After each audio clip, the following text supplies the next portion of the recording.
Sot është data 7 janar 2018, edhe jo rastësisht kemi vendosur që një pjesë mirë ngjarjeve që lidhen me datën 7 janar t'u sillim në vëmendje, duke nisur me të parën që është dita ngjitur në peshore. Nuk e di nëse keni zbritur ndonjë ditë nga këto, se mos ditë para të vitit. Në fakt sot mund të ishte dita ngjitur në peshore, se kjo do ishte dramatike për të gjithë, me kilet e marra gjatë festave, që edhe nëse s'kan konsumuar shumë ushqim, mjafton që kemi qenë pushime dhe le të themi që ka patur më shumë mundësi shëndeti që të zër vend, siç thon përgjithsisht. Shqipërisë shkuar të help.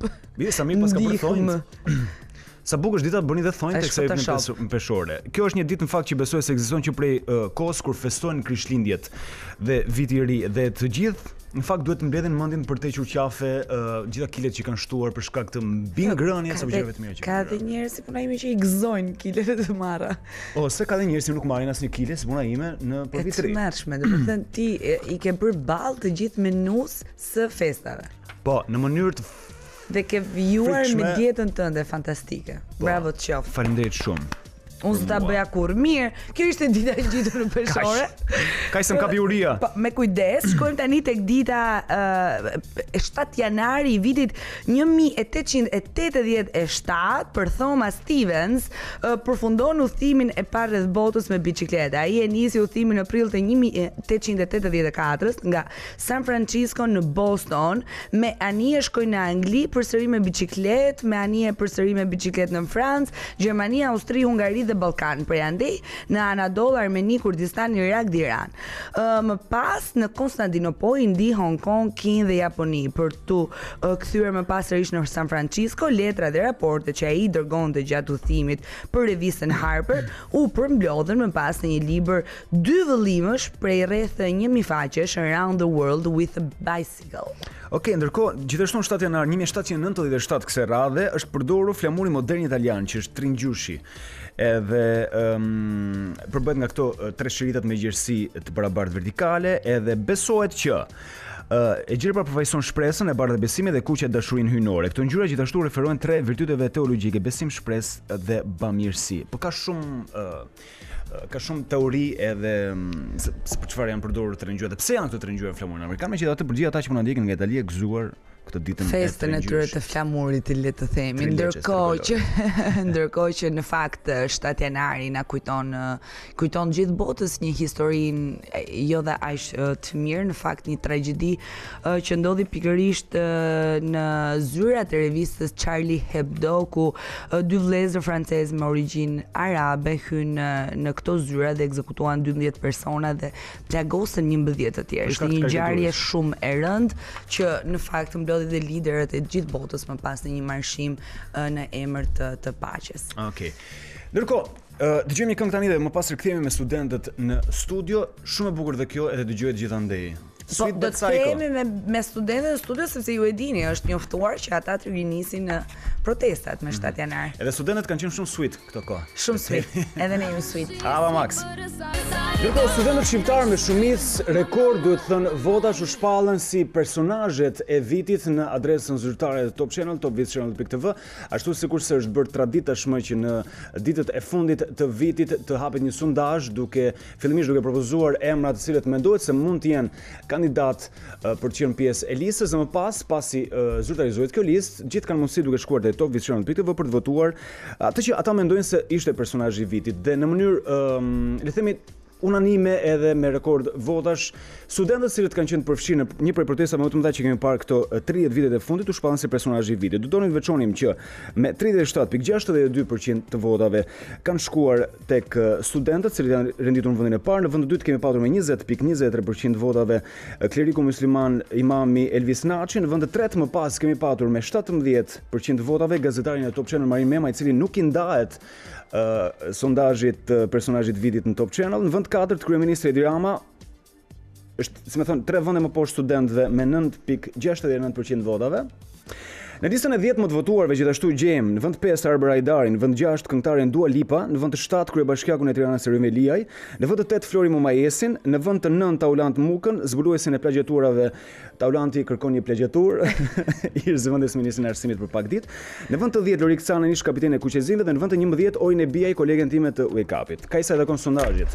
Këtë të futet e seriosisë se e merrni të mirëqen, ju jam i sigurt unë. Megjithatë, e nisim me ata të parët e listës, të cilët kanë marrë zemrat e gjithë qytetarëve me protestën që u mbajt në fund të vitit 2018, ama nga studentët u deklarua se do të kishte një pushim për shkak të festave dhe për shkak të faktit që shumica prej tyre largohen drejt familjeve të tyre në rrethe, kështu që protesta do të riniste në ditët e para të janarit. Konkretisht u deklarua data 7. Në orën 9:40 ata do të mblidhen gjatë ditës sotme pranë korpuseve universitare në vend, por pastaj do të marshojnë drejt kryeministrisë dhe për diskutuar pikërisht mbi atë se çfarë do të ndodh me protestën, si devijoj dhe çfarë kërkohet, por edhe si është parë propozimi i qeverisë. Ne sot kemi në studion e Wake Up Live këtë mëngjes 3 prej tyre.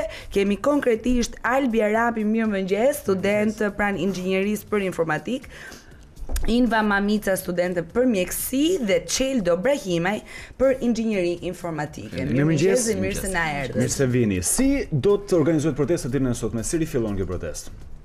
Atëherë, pas një fatit të shkurtër kohorën gjatë një pushimi. Do thoshim urime për çmimin, por nuk është kjo pjesa më e rëndësishme e gjithë protestës dhe gjithë situatës. Punojmë për çmimin. Pas një pushimi të shkurtër ndoshta për festat e fundvitit, protesta do të rifilloj sot në orën 10, fillon organizimi ndoshta edhe më herët në orën 9, 9:30 pranë fakulteteve përkatëse. Protesta do të organizohet në 2 vatra, është vatra e korpusit edhe vatra e kryeministrisë. Kjo nuk do të thotë që ka përçarje me studentëve, por është thjesht dëshirë vendit ku ata kanë përzgjedhur të protestojnë. Domethënë, janë 140.000 studentë, asnjëherë nuk mund t'i vendosësh në mendje të gjithë njësoj, por mjafton që janë që të gjithë aty për kauzën studentore, janë që të gjithë aty për këto 8 pika që ne kërkojmë, edhe çrëndësi ka, janë te korpusi, janë te kryeministria, janë që të gjithë jemi të bashkuar dhe të vendosur për të vazhduar protestën. I the të gjitha mesazhet, domethënë në një kodim të vetëm. Mirë. Duke qenë se afati është i shkurtër dorë. Ka patur një mbledhje ditët e fundit të studentëve që ka pas gjatë gjithë kohës. Kanë vendosur pikërisht. Studentët nuk vendosin dot, domethënë fjala vendos ne kemi heq nga qarkullimi. Domethënë ne jemi një grup studentorësh, thjesht informojmë grupet përkatëse, por ne nuk vendosim dot asgjë. Domethënë fjala vendos ne kemi eliminuar nga fjalori. Po mirë, kush vendos për ju? Asnjëri nuk vendos. Ne thjesht domethënë jemi një grup studentësh që mblidhemi, kemi bërë organizime të ndryshme, mbledhje të ndryshme për të reflektuar se cilat do ishte ndoshta gjëja më e mirë për gjithë ne. Domethënë pastaj unanimisht pak a shumë marrim. Po nëse nuk keni një reflektim të bëni njësh për vendin ku protestoni, si do bëni njësh për le të themi propozimet e qeverisë? Nisur nga kjo që ju thatë, ne jemi etiketuar dhe nga kryeministri si një grup studentësh që dalin shesh dhe kërkojnë diçka. Për të gjithë vërtetës kjo është e vërtetë. Aty me vërtet mund të jenë një grup studentësh, po është thjesht çështje prioriteti, varet nga mënyra se si e shikon. Nëse shikon që numrin e studentëve që janë në shesh, aty gjithmonë do jenë më pak se 132.000 studentë që janë aktualisht në universitete. Po mund ta shikosh nga ana tjetër. Sipas me protesta e vërtetë është bojkoti. Nuk thuhet që ka më shumë se 2 javë që është paralizuar jeta universitare në vend, po thuhet janë një grup studentësh që kërkojnë diçka. Kështu që protesta e vërtetë është bojkoti. Dikush mund të protestojnë kryeministri, dikush para korpusit, dikush në fakultetet e veta etj. Kështu që e rëndësishme është bojkoti dhe theksi nga ana e qeverisë apo edhe institucioneve përkatëse duhet vendoset pikërisht në faktin që ka më shumë se 2 javë që nuk bëhet mësim. Është paralizuar jeta universitare në vend. Dhe këtë nuk e theksoj qëllimisht. Në gjithë po. Ndoshta edhe kjo pjesa e fjalës vendos, e bukur është që këta këshillat studentore ndoshta deri diku vendosin, më duken si çunat e lagjes time që vendosin të krijojnë një skuadër kombëtare futbolli, por që s'kan tifoz nga pas, e kupton? Janë një grup studentësh që realisht vetë studentët e dinë që janë të etiketuar sepse janë bërë simbole deri diku të protestës, simbole si kokorja, mjekra, syzja, kupton? Sepse tilla simbole kanë arritur të ndodhin në protestë, por që realisht nuk kanë fuqi fare në mesin e studentëve. Ne këtu kemi Albin, Invën edhe Çeldon, një pjesë 3 prej shumë studentëve të cilët janë pjesë e protestës. A keni ndjerë dhe ju vetëm në gjithë këto ditë rikthimit protestës, edhe në këto ditë para të rikthimit në shesh, le të themi. E keni ndjerë që informacioni brenda jush, brenda gjithë sistemit të studentëve, qarkullon mirë edhe ju merrni vesh me njëri tjetrin për shkak të strukturave që janë ngritur, që thotë ka një mënyrë se si vendosen gjërat, ka një mënyrë se si bie dakord, komunikohet, ka një lloj unanimiteti, nuk po themi 100%, por gjithsesi, ka gjërat shkojnë përpara. A ndjeni ju dhe si pjesë e gjithë këtij sistemi që merreni vesh me njëri tjetrin, komunikoni, se di, qarkulloni informacionin mirë? Apo ka ngërçe rrugës? E rëndësishme është që kanalet e komunikimit kanë qenë të hapura midis studentëve. Normalisht ne shfrytëzojmë dhe rrjetet sociale gjithçka për të shërbyer kauzës.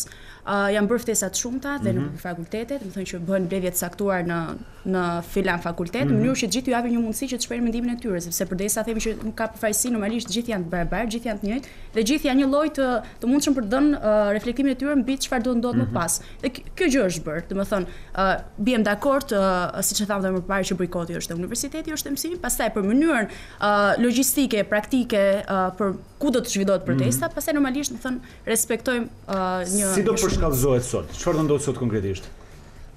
Protesta, siç e thamë më parë, do të ketë dy vatra kryesore, kryeministeria dhe normalisht do të jetë korpusi. Protesta qëndron te bojkoti i universitetit dhe kjo është qëndrueshmëria jonë dhe pika jonë më e fortë dhe është thelbi i protestës.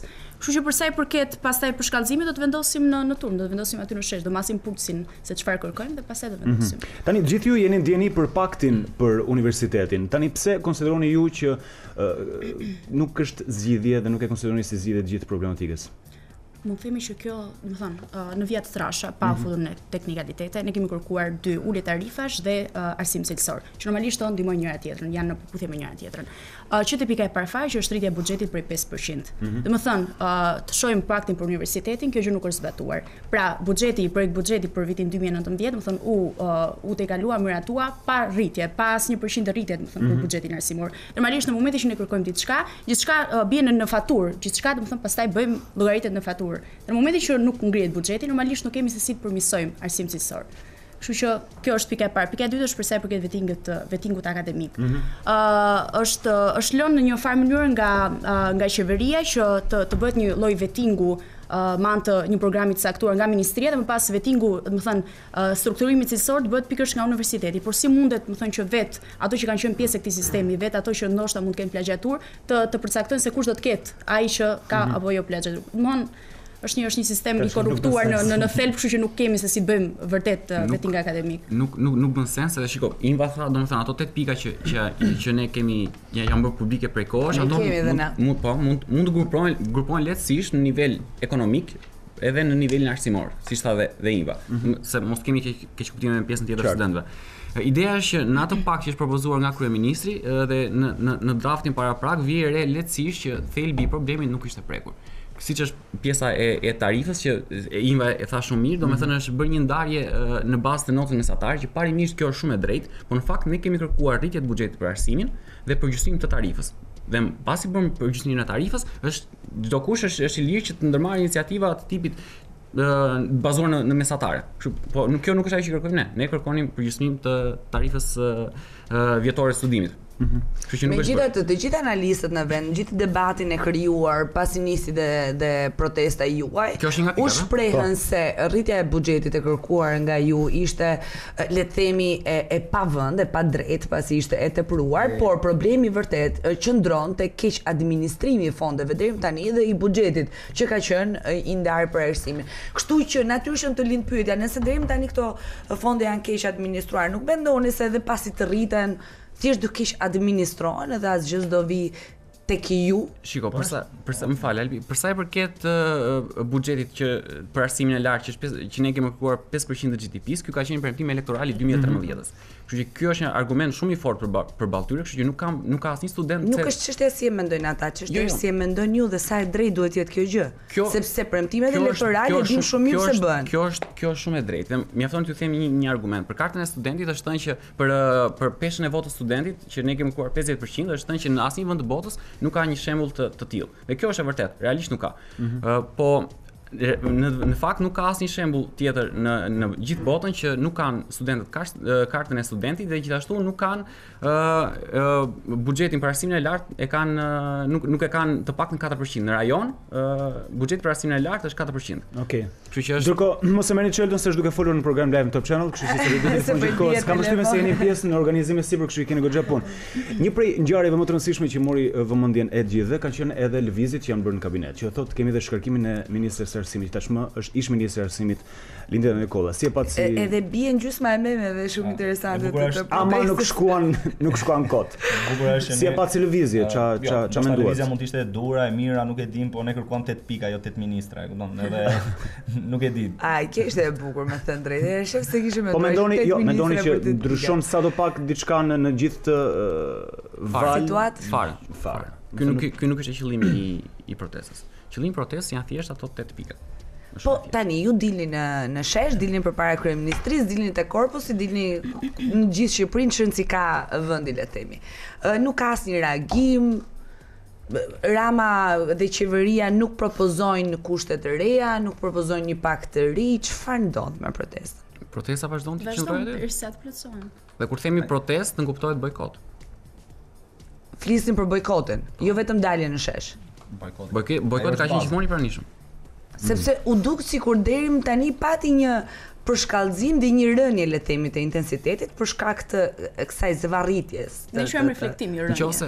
Nëse ju quajni si të doheni, puna është si u duk. Jo, se ju me veten tuaj mund të jeni të qartë. Çështja është që ju keni dalë në shesh, keni zënë qytetin, keni bërë shumë mirë, fituat zemrat e të gjithëve, por duhet jeni të qartë dhe të kujdesshëm për mënyrën se si e menaxhoni gjithë gjën. Kam dëgjuar që Rama ka thënë që vetë protesta e studentëve është shuplak për qeverinë. Ndërsa unë mendoj që protesta e studentëve ka qenë shuplak për shoqërinë shqiptare. Dhe pra që kosa ka qenë shuplak për shoqërinë shqiptare dhe unë e shoh të përgjumur shoqërinë shqiptare, atëherë nuk di çfarë them, e kupton. Qofse ata vërtet vinë dhe mbështesin ne për kauzat tona, por jo të organizuar me autobus të forumeve rinore ose me gishtat si bigaça, nuk e di se çfarë duhet thënë, atëherë nuk e di çfarë mund ta quaj këtë protestë, domethënë pjesëmarrjen e shoqërisë shqiptare. Ajo që thatë ju që ishte e drejtë, po prapë është çështje perceptimi. Nëse shikon si protestë reale bojkotin, kupton që në fakt nuk ka asnjë lloj rënje. Po për ju çfarë kostoje ka protesta e vërtetë, siç po thoni, bojkoti i shkollës gjatë gjithë kësaj kohe, i universiteteve, që ju jeni në shesh, nuk keni shkuar në universitete, ka një kosto të lartë. Do të bëjmë sikur edhe kjo nuk na prek, në sensin e gjithë këto ditë që janë të shpenzuar në këtë lloj forme për një arsye madhore. Nuk dihet se sa do të vijojë. Që ju s'do të shkoni në shkollë, që do të shkoni në universitet. Ka një kosto dhe. Shiko, sigurisht ne humbasim. Ideja, kjo është e gjitha luftë nervash. Ideja është që ata humbasin më shumë se ne. Janë maturantët që presin të vinë vitin tjetër. Kështu që është thjesht një lojë nervash dhe ata me këtë luajnë. Që ju nervat i keni më të forta këtë se vëdushin fare. Kjo është një arsimi jo cilësor është shumë e madhe se sa 2 java apo 3 java apo 4 java apo 6 javë humbje nga mësimi. Kështu që ne e shohim si projekt afatgjat, ne shohim për përfitimin që do të kemi arsim cilësor. Brezatërinë absolutisht. Madje ne para 2 vitesh kemi bërë 2 javë pushim për shkak të ftohtit. Pse mos i bëjmë këto 2 javë ose 3 javë ose 4 javë pushim për shkak diçka e më të madhe. Jo, sepse protestën nuk e shoh si të drejtë demokratike, po si detyrim demokratik që jo vetëm to 8 pika, po që e gjithë demokracia shqiptare deri diku të eci pak më parë, lëviz. Kështu që është një drejtë që i takon çdo qytetari, apo jo? Më shumë e quaj detyrim. Detyrim. Ndërkohë përveç gjithë lajmeve edhe gjithë vëmendjes marrë në gjithë këto ditë, keni arritur të ndjejeni pak mediat e huaja se si kanë pasqyruar për shkak të gjithë zhvillimin e protestës dhe për masën e marrë deri më tani, mediat e huaja, dikush nga ju? Flasim për vendet fqinje, ndoshta domethënë për pjesën e Maqedonisë në cilën kam dhënë intervistë, janë mbështetje domethënë madje ka filluar edhe lëvizje. Për shembull, sa prej mediave e quajnë sepse ka të huaja, për ato larg më të rëndësishme se Maqedonia në këtë sens. Me gjithë respektin për Maqedoninë. Nuk është se kanë. Jo, ata ideja që kemi pasur mbështetje po. Mediat e huaja ju kanë cilësuar edhe si një ndër faktorët kryesorë të këtyre ndryshimeve, të cilët i përmendëm vetëm pak më parë, qoftë me shkarkimin e ministres. Sa për mirë e keni marrë ju këtë, sa zemër ju ka dhënë edhe sa përgjegjës sigurisht për mirë e keni ndier veten në gjithë këto zhvillime, në gjithë të jehon që i kanë dhënë mediat e huaja. Ideja gjithë kësaj, qoftë edhe për ministra, nuk është te individi. Nuk është që u shkarkua një individ. Ideja është edhe në sensin personal, zhvishuni pa nga pjesa e studentit i cili ka detyrime dhe ka marrë përsipër këtë rol sot. Shiko, unë këtë ndryshimin e ministrave, ç'mund të ishte gjiknuri me ne për shembull. Gjiknuri ka pasur afera të tjera, kështu që u shfrytëzua kjo dhe për ta shkarkuar, kështu që qoftë doni mendimin tim personal, kështu që edhe për këtë dhe në këtë sens është përfituar me këtë shkarkimin e ministrave. Po që s'ka diskutim se jo më këtë gjithë qytetarët pan veten tek ju për të gjitha problematikat, vetëm për arsimin. Nuk janë individë, është mendësia. Dhe është krijuar precedenti në Shqipëri që edhe ata që do pasojnë më vonë do kenë po të njëjtin mendësi. Dhe kjo luftohet dhe sipas me edhe gjithë ata që kërkojnë qoftë revolucion, qoftë në politik, qoftë në shoqëri, Mënyra më e mirë për të arritur këto nuk janë ato revolucionet e famshme franceze, por është arsimi. Dhe kjo është arsyeja pse Dhe nëse ju si student heshni ndaj korrupsionit dhe abuzimit të përditshëm, pa evitueshëm që e shihni çdo ditë dhe jetoni çdo ditë, atëherë pa diskutim që nesër do të jeni të korruptuarit e radhës dhe kjo sigurisht kjo shikohet. Por ka patur një deklaratë dje ose Partia Maksimumit të pasqyruar në media që do të ketë një mbështetje edhe nga fshinjeta, nga studentët që do t'i bashkohen në protestë, është në shkruar diçka në mos gaboj. Kjo është bërë dje në mos gaboj. Kanë qenë prezent disa këshilla që unë nuk e di sa legjitim janë ata këshilla. Për sa i përket mund të përmend këtu Universitetin e Tiranës, Universiteti i Tiranës. Tani kam një pyetje, çfarë do të thotë të qenurit legjitim apo jo legjitim kur je student? Në momentin nëse dikush thotë do bashkohem në protestë, duhet të ketë një vulë dhe një firmë që e legjitimon? Jo, por ju po pse duhet të jetë legjitim? Por ju thatë që është bërë një marrëveshje apo jo? Po shumë mirë, për të në mënyrë që ti të thuash sa mirë se do jemi më shumë. Kjo është e vërtetë. Janë të mirëpritur kush do të na bashkohet. Por në momentin që këtë mund ta bëjnë në mënyrë vullnetare, nuk ka nevojë për firmë, se janë firmosur fletdje. Janë hedhur dhe vula. Në këtë moment dhe unë po them që ato firma dhe ato vula që janë hedhur nuk janë legjitime. Janë kohë e humbur. Atë thjesht mund të vinë dhe ta bashkohen, nuk është se po del njëri kundër bashkimit. Dhe për këtë mund të them që disa këshilla studentore, sepse këshilla studentore me vërtet një pjesë po bëjnë punë, po një pjesë dhe po prishin punë, siç mund të jetë në universitete ndryshme. Dhe për këtë çfarë do thotë prishësh punë për protestën? Ideja është që një pjesë e këshillas studentore i kanë orientuar studentët drejt heqjes dorë nga bojkoti për shembull. Që do të thotë shkonin në mësim, por protestojmë në mënyrë alternative që edhe bëjmë si protestojmë. Edhe kjo nuk mund të ndodhë, nëse protesta nis në orën 10. Kjo është e drejtë. O aty, nuk ka dy. Kështu që një pjesë e këshillave nuk janë legjitim. Unë mjafton të them që Universiteti i Tiranës nuk e ka statutin e miratuar, nuk e kishte deri para pak kohësh. Statuti është miratuar së fundi nga zonja Nikolla kur ishte në detyrë. Në momentin që një universitet nuk ka statut, që përcakton gjithë marrëdhëniet e brendshme dhe jo vetëm të universitetit, këshilli nuk njihet, kështu që nuk kanë drejt firmë ose vule. Çuan dhe goca, ne ju lëm që të drejtoheni tek informatika e mjekësia, ty ku do të mblidheni bashkë me kolegët tuaj të Tema dhe për pastaj për të nisur këtë protestë e cila fillon ditën e sotme. Protesta e bojkotit, le ta nënvizojmë ashtu siç edhe ju doni. A më të them shumë suksese? Faleminderit. Shumë suksese, ja dal që mban që sot. Edhe ne uroja që protestat mbarojnë sa më shpejt edhe ju mos keni më asnjëherë asnjë mundësi edhe arsye pse të dilni në sheshe çdo gjë të shkoj vaj mundësisht. Zonjë zotrin kishim Albin, Invën edhe Çeldon, studentët cilët le të themi i uruam edhe për çmimin si personazhet e vitit në faqen zyrtare Top Channel. Rikthehemi vetëm pas pak në program, u e ka vazhdon. Flash në Top Albania Radio. Unë jam Doriana Lato, këto janë lajmet e orës 8. Studentët kanë paralajmëruar për sot rikthimin në protestë për të kërkuar plotësimin e 9 pikave të tyre të vendosura për qeverinë. Ata thonë se nuk do të ketë ndalim të protestës pa rrëzimin e ligjit për arsimin e lartë që qeveria e përjashton si mundësi. Protestat studentore u ndalën në fundin e vitit 2018 për shkak të largimit të studentëve në rrethe dhe u tha se do të rinisin më 7 janar. Këshilli i lartë i prokurorisë nis sot procedurat për ngritjen e prokurorisë speciale antikorrupsione, e njohur ndryshe si SPAK. Gjithashtu pritet që në mbledhje të emërojnë në detyrë 6 magjistratët, të cilët prej 4 muajsh kanë mbetur pa punë dhe pa pagesa. Shkak për këtë situatë u bë kufizimi i kompetencave të kryeprokurorit me ndryshimet ligjore nga reforma në drejtësi. Drejtoria e përgjithshme e shërbimeve të transportit rrugor i kujton se nga sot nuk kryen më shërbime për automjetet që kanë erësuar xhamat e përparm. Në njoftimin zyrtar theksohet se nuk do të ketë dallim për askënd, përfshirë dhe makinat e zyrtarëve të shtetit e policisë. Në fokus do të jenë dhe serviset që ofrojnë shërbimin për veshjen e xhamave të automjeteve. I ftohtë i ashpër do të jetë prezent të paktën deri në mesjavë në Shqipëri. Sinoptikanët parashikojnë që e marta të jetë dita me temperaturat më të ulta në vend. Pritet prezencë akulli në rrugë, ndaj policia këshillon drejtuesit e automjeteve të lëvizin në shpejtësi të reduktuar e të përdorin gomat e dimrit. Sa i përket temperaturave, sot të variojnë nga -8 në -1 gradë në zonat malore, nga 0 në 9 në vendet e ulta dhe nga 1 deri në 9 gradë Celsius në Bregdet. Edhe Europa është në alarm e pret një javë me mot të acartë me stuhi bore, përjedhoi pritet kaos në udhëtime sidomos në Gjermani, Austri dhe Poloni. Rreshje të pazakonta bore po shënohen në Greqi dhe Turqi, ndërsa Britania e Franca parashikohet të regjistrojnë rënje të ndjeshme të temperaturave, ndërkaq nga nesër termometri në kryeqytetin rus Moskë do të shënojë -10 gradë Celsius. Kjo është Top Albania Radio. Lajmet në internet në adresën www.topalbaniaradio.com